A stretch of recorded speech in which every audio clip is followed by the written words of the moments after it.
여러분 안녕하십니까. 목요일 경제 콘서트 지금 시작합니다. 오늘도 많은 비가 내리면서 70대 남성이 급류에 휩쓸려 실종됐습니다. 집이 물에 잠기고 나무가 쓰러져 도로를 덮치는 등 피해가 속출했습니다. 백유진 기자가 보도합니다. 흙탕물로 변한 하천이 거센 물살을 이루며 흘러갑니다. 밤사이 폭우가 쏟아지면서 남원천 수위가 순식간에 불어났습니다. 여기는 급상류 지역이라 갖고 물이 금방 불었다가 금방 줄어보고 비 양이 엄청났어요. 오늘요. 한 100mm 넘겨왔지 싶은데 새벽부터요. 오늘 오전 10시쯤 이곳을 지나던 70대 남성이 급류에 휩쓸렸다는 신고가 접수됐습니다. 소방당국은 대응 1단계를 발령하고 인력 260여 명과 드론을 투입해 수색을 이어가고 있습니다. 지금은 강 유속도 좀 낮아졌고 수량도 줄어들고 비도 안 오기 때문에 지금부터는 본격적으로. 문경에서는 주택이 일부 침수됐고 상주에서는 나무가 쓰러져 도로를 덮치는 등 지금까지 10여 건의 피해 신고가 접수됐습니다. 낙동강 지류인 영강이 지나는 경북 문경시 영순면 김용리 지점에는 홍수 경보가 내려져 있습니다. 또 문경, 봉화, 영주, 예천에는 산사태 주의보가 내려져 있습니다. 경북도는 피해에 대비해 주민 20여 명을 사전 대피시켰고 범람 위험이 있는 도로와 교량, 광장 등 모두 130여 곳을 통제했습니다.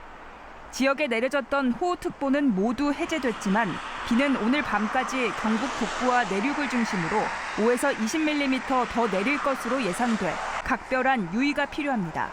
KBS 뉴스 백유진입니다. 경북 지역뿐만 아니라 전국 곳곳에 집중호우가 쏟아지면서 도로가 침수되고 하천이 범람했습니다. 김영훈 기자가 KBS에 접수된 제보 영상을 정리했습니다. 폭우에 축대가 무너져버린 비닐하우스. 금방이라도 추락할 듯 애처롭게 매달려 있습니다. 새벽녘에 굉장히 많이 쏟아졌어요. 산에서 그냥 밀려든 무천으로 축대가 한꺼번에 그냥 쓸려 내려가 버렸어요. 도로는 순식간에 흙탕물이 흐르는 하천으로 변했습니다. 승용차 한 대가 물살을 가르며 힘겹게 나아가고 마주오는 다른 차들도 헤엄치듯 지나갑니다. 물이 차오르기 시작한 지하차도. 운전자가 위태롭게 그곳을 빠져나갑니다. 다른 차들도 거북이 걸음으로 아슬아슬한 운전을 이어갑니다. 갑자기 내린 비는 사거리를 물바다로 만들었습니다. 맨홀이 역류하면서 도로가 잠겼고 교통요원은 사거리를 지나려는 차량을 막아서고 우회로를 안내합니다. 산에서 내려온 빗물에 농경지도 침수됐습니다. 한 해 농사를 망칠까 지켜보는 농민들은 애가 탑니다. 쉴 새 없이 내리는 비에 다리는 범람 직전. 하천 수위는 내려갈 기미가 보이지 않습니다. 다리 일부는 불어난 강물에 잠겨 흔적을 찾기 어렵고 밑에 보면 옛날 다리 잠수교 다리가 있어요. 그게 완전히 지금 잠겨버렸거든요. 충청 등 중부지방에 이어 오후부터는 수도권에서도 침수 피해가 발생했습니다. 도로에선 오도 가도 못하는 차들이 속출하고 있다는 제보가 잇따랐습니다. KBS 뉴스 김영훈입니다. 윤석열 전 대통령에 대한 첫 대법원 판결이 나왔습니다. 공수처 체포 방해 혐의 등에 관한 건데 징역 7년이 확정됐습니다. 윤 전 대통령 지시로 체포 방해에 가담한 경호처 간부들도 1심에서 모두 유죄를 선고받았습니다. 보도에 신현욱 기자입니다. 공수처의 체포영장 집행을 방해한 혐의를 받는 윤석열 전 대통령에게 징역 7년이 확정됐습니다. 12.3 비상계엄 선포 1년 7개월여 만에 나온 윤 전 대통령에 대한 첫 대법원 판단입니다. 주문, 상고를 모두 기각한다. 대법원은 먼저 윤 전 대통령의 내란 혐의에 대한 공수처 수사가 적법했다고 판단했습니다. 직권남용 혐의 수사를 개시한 공수처가 관련 범죄인 내란죄를 인지해 수사한 점은 절차상 문제가 없다는 겁니다. 대통령 관저에 대한 수색영장 집행도 적법하다고 봤습니다. 그러면서 이렇게 적법한 경호처의 체포영장 집행을 방해한 것은 특수공무집행 방해이자 직권남용이라고 본 원심이 옳다고 판단했습니다. 국무회의에 국무위원을 모두 부르지 않아 심의권을 침해한 혐의를 인정한 원심 판단에도 잘못이 없다고 봤습니다. 12.3 비상계엄의 절차적 하자를 대법원이 최초로 인정한 겁니다. 대법 선고가 진행된 시각, 내란 우두머리 혐의 2심 재판에 출석한 윤 전 대통령은 법정에서 상고심 선고 중계를 시청했습니다. 선고 이후 윤 전 대통령 측은 재판 소원을 통해 판결의 위헌성을 다투겠다고 밝혔습니다. 법률 유보 원칙에 바로 너무 위배되는 판결이어서 굉장히 유감을 표명하는 입장입니다. 윤 전 대통령 지시로 공수처 체포를 방해한 혐의를 받는 경호처 수뇌부에게도 1심에서 모두 유죄가 선고됐습니다. 박종준 전 경호처장은 징역 4년, 김성훈 전 차장은 징역 5년, 이광우 전 경호본부장은 징역 2년 6개월을 선고받고 법정 구속됐습니다. KBS 뉴스 신현욱입니다. 이틀째 이란에 대한 공습에 나선 미국이 90여 개의 군사 목표물을 타격했다고 밝혔습니다. 트럼프 대통령은 이란으로부터 협상을 원한다는 전화를 받았다고 주장했습니다. 이중근 기자가 보도합니다. 미군 중부사령부는 소셜미디어 X를 통해 이란 군사 목표물 90여 곳을 타격했다고 밝혔습니다. 이란 해안선을 따라 위치한 항공 시스템과 미사일, 드론 저장고 등입니다. 전날 이란 혁명수비대 선박 60여 척 등 80여 개 목표물을 타격한 데 이은 이틀째 공습이었습니다. 미국 월스트리트 저널은 트럼프 미 대통령이 나토 정상회의 참석을 위해 백악관을 떠나기 직전 이란이 호르무즈 해협을 지나는 상선들을 공격했다는 보고를 받고 공습을 직접 지시했다고 보도했습니다. 이번 공습으로 이란 남부는 물론 북동부 내륙까지 광범위한 타격을 받았습니다. 수도 테헤란과 장례식 마지막 절차가 열리는 마슈아드를 잇는 철도 운행도 중단됐습니다. 이란 현지 언론들은 호르무즈 해협 정중앙의 항구 도시 반다르 아바스와 해협 동쪽 출구 쪽에 시리크 섬에서 강력한 폭발음이 들렸다고 전했습니다. 이란도 반격에 나섰습니다. AP통신은 바레인과 카타르에서 공습 경보가 발령됐고 쿠웨이트에서도 경보가 울렸다고 보도했습니다. 이틀째 공격을 주고받은 직후 트럼프 미 대통령은 이란으로부터 전화를 받았다며 그들은 협상을 원하고 있다고 주장했습니다.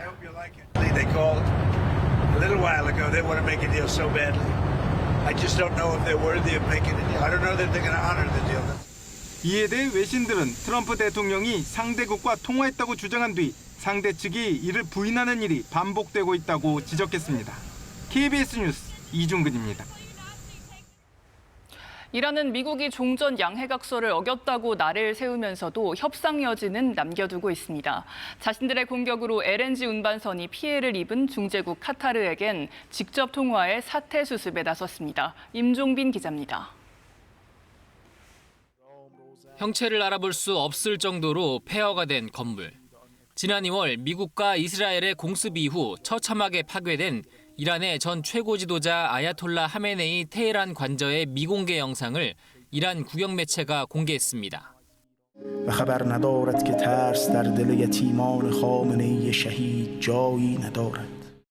미군 기지를 향해 탄도미사일 여러 발이 발사되는 장면. 미군 MQ-9 드론을 격추했다고 주장하는 영상까지 공개하며 항전 분위기를 끌어올렸습니다. 미군의 이란 남부 공습으로 군인 8명이 숨졌다며 전사자의 신원도 공개했습니다. 이란 외무부는 미국이 호전적인 공격으로 사실상 합의의 틀을 통째로 위반했다고 목소리를 높였습니다. 이란을 향해 쓰레기라며 원색적인 비난을 쏟아냈던 트럼프 대통령을 향해선 저속한 도발에는 말이 아닌 행동으로 응수하겠다고 맞받았습니다. 하지만 한편으로는 협상의 끈을 여전히 놓지 않는 모양새입니다. 카타르 정부가 자국 LNG 운반선에 대한 이란의 미사일 공격에 항의하자 오히려 날을 세웠던 이란. 돌연 카타르 외무장관과 전화통화에 나섰습니다. 이란 외무부는 최근 호르무즈 해협에서 발생한 일련의 사건들에 대해 양국이 긴밀히 의견을 교환했다며 뒤늦은 사태 수습에 나선 모습을 보였습니다. 시아파 성지 마슈아드에서는 현지 시각 오늘 오후 하메네이 전 최고 지도자의 마지막 장례 일정인 안장식이 열립니다. 반미 기류가 정점에 이를 이 자리에 모즈타바 현 최고 지도자가 모습을 드러낼지 관심이 쏠리고 있습니다. KBS 뉴스 임종빈입니다.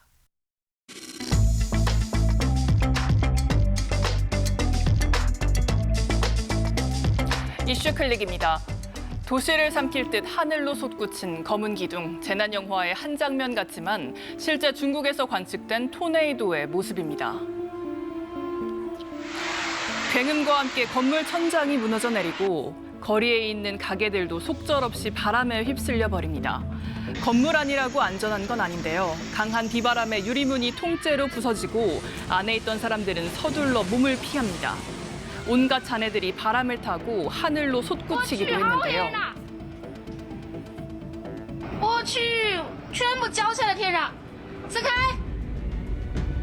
이번 토네이도로 약 5천 채의 주택이 부서졌고 최소 11명이 숨진 것으로 파악되고 있습니다.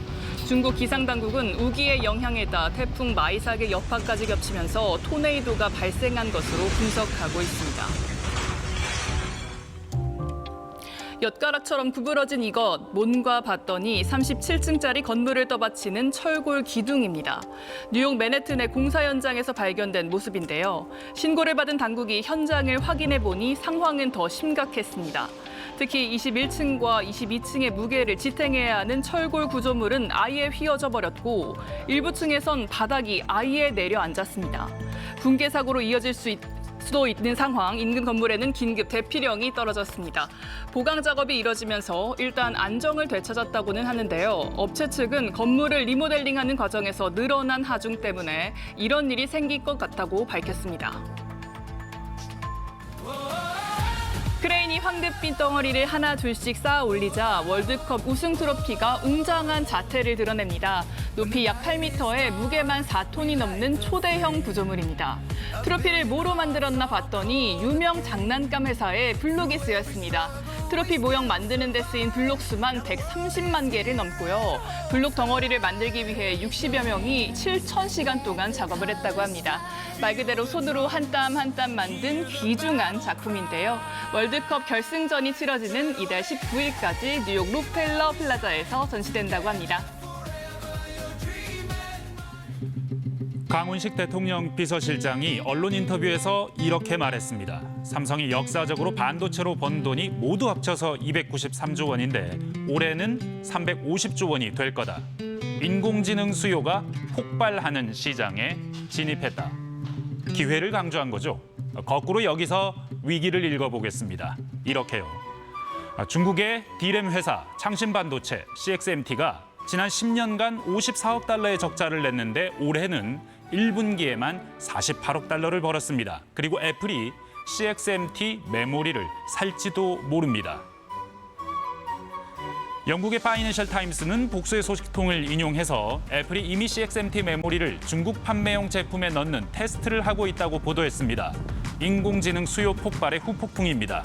D램이 너무 비싸니 중국에서 팔 제품만이라도 싼 걸 쓰겠다는 거죠. 애플 매출의 15%가 중국에서 나오니 그만큼 한국 메모리 매출이 줄 수 있는데 진짜 문제는 이게 아닙니다. 한국 반도체가 커온 방식은 치킨 게임이었습니다. 돈 벌어 큰 공장 짓고 그 공장이 다시 돈을 벌어 더 큰 공장을 짓고 그 사이에 작은 경쟁자는 무너지는 방식. CXMT는 이 게임에서 줄곧 져온 사실 망해도 이상하지 않던 회사인데 이번 반도체 호황이 상황을 바꾼 겁니다. 매출이 500% 이상이 늘었어요. 진짜요? 네. 근데 대부분이 이거 가격이 올라서 그렇겠지. 근데 가격이 아니었습니다. 양도 늘었으니까. 네, 단가가 61% 정도 늘어난 걸로 나왔고 여기서 판매량은 282% 늘었습니다. 그러니까 얘네는 수율과 양을 이제 뽑아낼 수 있는 기업으로 발돋움하고 있다. 애플이 사준다면 더 벌겠죠. 또 돈 들어올 구석이 더 있습니다. 곧 상장을 합니다. 그러면 신규 자금 약 7조 원이 생깁니다. 이 돈으로 새 공장을 지을 겁니다. 반도체 호황을 거치면서 정부 지원으로 버티던 CXMT가 새로운 강자로 재탄생하는 겁니다. 그리고 이게 다가 아닙니다. 애플은 부품만 받는 고객이 아닙니다. 엔지니어를 보내서 효율과 불량률까지 잡아주는 회사로 유명합니다. CXMT가 이런 애플과 협업하면 기술적 도약을 할 수도 있습니다. 더 빨리, 더 많이 생산하는 노하우를 배운다는 얘기입니다. 마지막은 새로운 경로 개척입니다. 미국의 제재 때문에 극자외선 노광 장비, EV 같은 첨단 장비를 못 쓰니 따라오기 어렵다고 안심했었죠. 그런데 중국은 EUV를 우회하는 기술까지 개발하려고 합니다. 가장 무서운 건 HBM입니다. 아직 CXMT는 최신 HBM을 못 만들지만 이렇게 번 돈을 기술과 장비 확보에 쏟아부으면 얘기가 달라집니다. CXMT가 HBM2로 양산하고 있고 목표는 올해 연말에 2 건너뛰고 3 한다입니다. 그러면 원래는 격차가 4세대였는데 갑자기 2세대로 줄어드는 거예요. 이거는 연말쯤 되면 굉장히 시장이 좀 긴장할 수 있는 이슈가 될 것 같고. 중국 정부는 막대한 지원을 계속하고 애플도 고객이 되고 그렇게 번 돈은 투자금이 되는 CXMT의 선순환. 장기적으로는 이게 한국 메모리를 위협하는 가장 큰 리스크일지 모릅니다. 지금까지 핫클립이었습니다. 8월 달력입니다. 17일 대체 공휴일이 월요일이라 앞뒤로 연차를 쓰면 최장 5일을 쉴 수 있는데요. 이런 황금 연휴가 생기면 가장 먼저 떠올리는 건 역시 여행이죠. 서울에 있으면 아무래도 조금 일상에 치이고 좀 바쁜데 이제 좀 여유로운 분위기 즐긴 게 제일 좋았던 것 같아요. 여름 휴가철을 맞아 해외여행을 계획하는 사람들이 많은데요. 거의 두 배는 오른 것 같은 느낌? 비행값 포함한 비용이 가장 큰 걱정이라서 아무래도 여행이 당분간은 좀 쉽지 않을 것 같다는 느낌이. 이렇게 여행 준비 과정에서 고민도 커지고 있습니다. 최근 항공권과 숙박비는 물론 관광지 이용료까지 줄줄이 오르면서 비용 부담이 커지고 있기 때문입니다. 가장 먼저 체감되는 건 항공료입니다. 지난달 국제항공요금은 1년 전보다 28% 이상, 해외 단체 여행비도 24% 넘게 급등했습니다. 여기에 고환율 상황까지 겹치며 부담이 더 커졌습니다. 달러원 환율 평균은 1,501원 64전으로 외환위기 시기인 1998년 1분기 이후 처음으로 분기 평균 1,500원을 돌파했습니다. 환율이 오르면 달러의 원화 환산액이 늘어나면서 항공권 가격과 별개로 현지 숙박비와 식비, 쇼핑에도 더 많은 돈을 써야 하죠.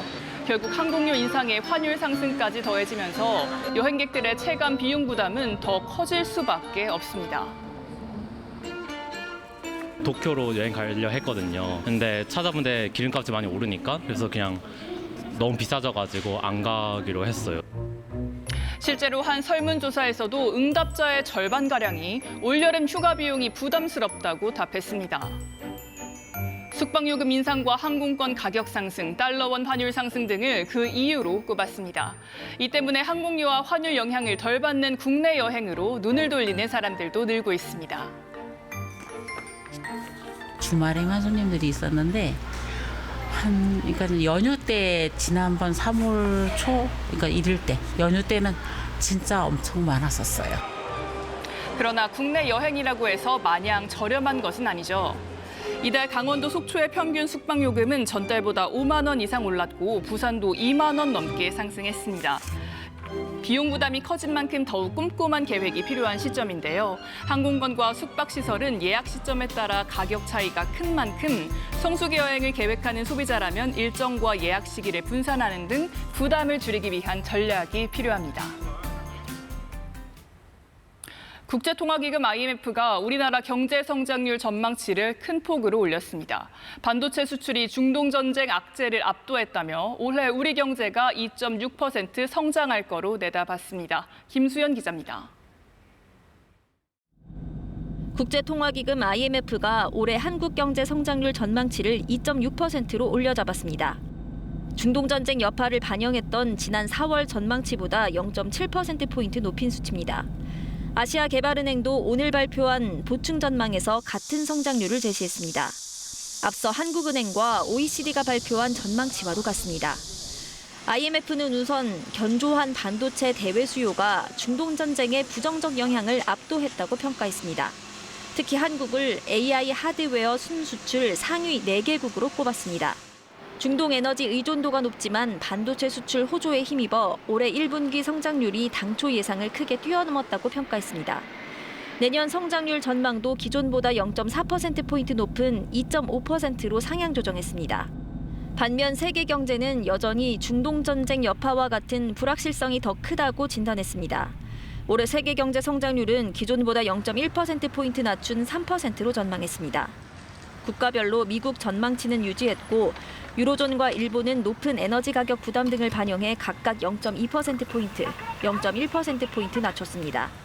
올해 세계 물가 상승률은 에너지와 식품 가격 상승 영향으로 4.7%를 기록할 것으로 내다봤습니다. 기존 전망보다 0.3%포인트 높은 수치입니다.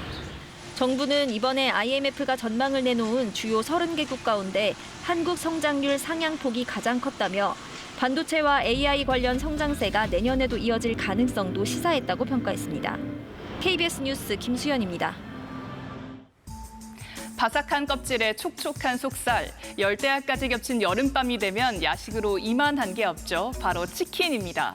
그런데 요즘 치킨값이 2만 원을 훌쩍 넘다 보니 선뜻 주문하기도 망설여지는데요. 이런 상황에서 치킨값이 더 오를 수도 있다는 전망까지 나왔습니다.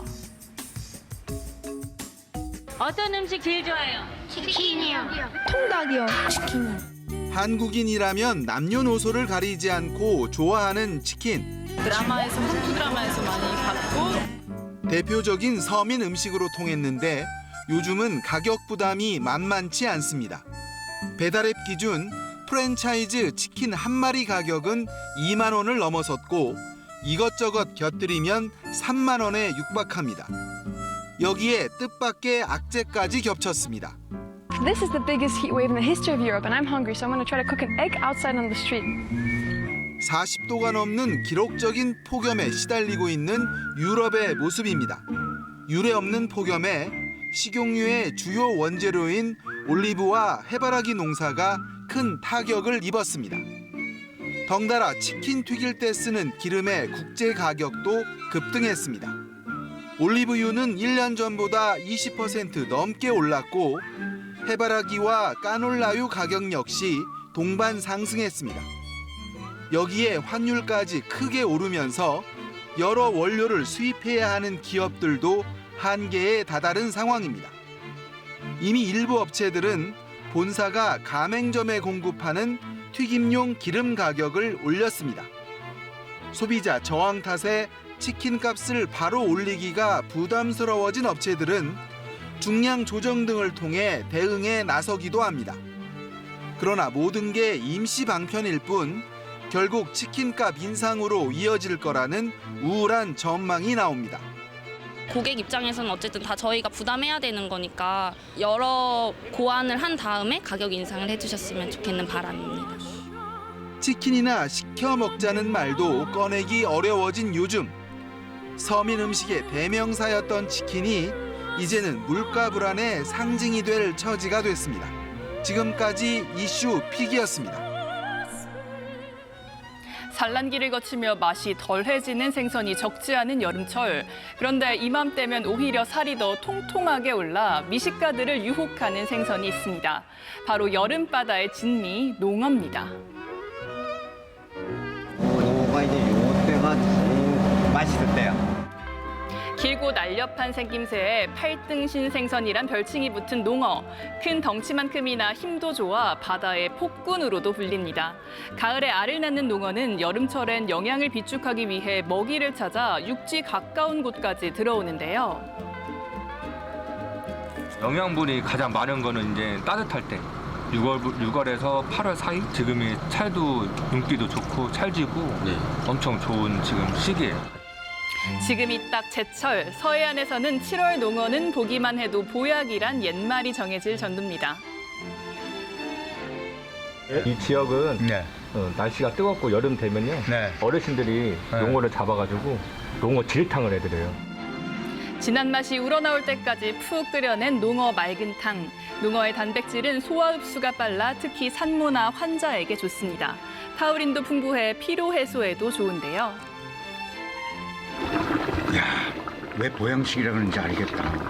들어간 순간 정말 아픈 분들도 벌떡벌떡 일어나겠는데?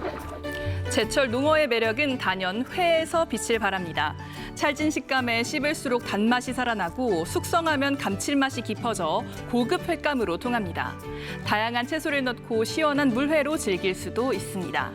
농어는 껍질도 별미인데요. 살짝 데쳐 숙회로 즐기면 꼬들꼬들한 식감에 씹을수록 고소한 맛이 살아납니다. 흰살 생선을 대표하는 농어는 담백하고 비린 맛이 별로 없어 훌륭한 요리 재료가 됩니다. 구수한 농어밥은 물론 잘 말린 농어를 솥에 안친 뒤 쪄내면 깊은 풍미가 일품입니다. 칼집을 내고 소금을 뿌린 뒤 오븐에 굽기만 해도 근사한 스테이크로 변신합니다. 버터와 레몬즙을 끓인 소스를 곁들이면 레스토랑 요리가 부럽지 않은데요. 진짜 맛있다. 와. 야, 어머니 진짜 좋아하시겠다. 농어 본연의 그 고기, 그 생선 향이. 와. 농어를 고를 땐 눈동자가 검고 맑으며 손으로 눌렀을 때 적당한 탄력이 느껴지는 것이 좋습니다. 또 등은 푸른빛을 띠고 배는 은백색의 광택이 선명한 것이 싱싱한 농어라고 합니다. 오늘 경제 콘서트는 여기까지입니다. 다음 주 월요일에 다시 찾아뵙겠습니다. 고맙습니다.